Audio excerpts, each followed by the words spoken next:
Hello, my name is Andrew Smith. Did you know that Washington, D.C. has a pretty terrible education system? Terrible in the sense that less than half the kids that go through the 8th grade are somewhat proficient in reading and math? Well, now you do.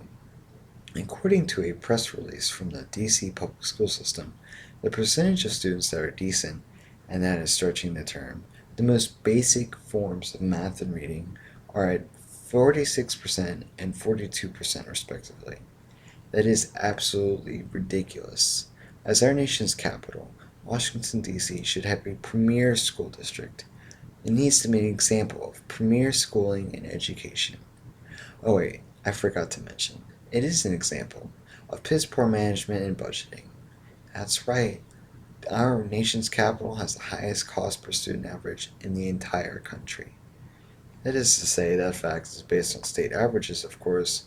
However, that does not diminish the fact that Washington, D.C. spends on average $18,667 per student, according to the U.S. Census Bureau.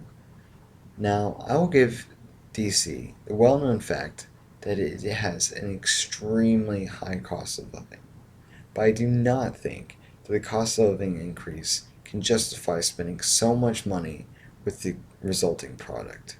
It is simply inconceivable.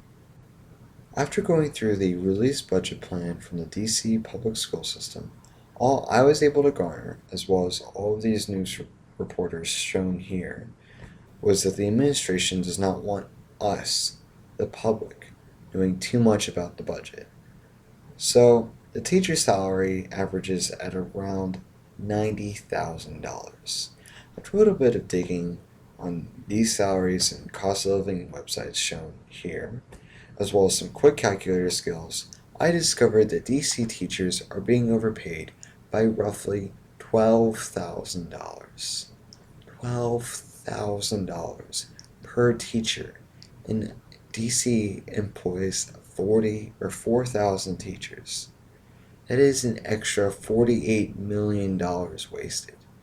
My favorite fact about this little tidbit is that the DCPS is actually cutting off funding for electives and elective teachers for things such as art and music to save money. It's just ridiculous. According to this report, 58 schools of 125 will not even have a librarian because the school district cannot afford one. No librarian? I would think a librarian, especially in elementary schools, would be a staple of a quality education. So some quick math points out that if all the teachers took a $2,000 cut in their salary, which leaves them at being overpaid by $10,000, allows the district to pay for 90 more teachers or librarians or whatever. I mean, how is this even a problem? Do these people know how to work with math at all? What we need now is change. This is clearly a problem that needs significant fixing. So please, do your part. Spread the word, make sure others know, and help fix this problem that the DCPS is currently in.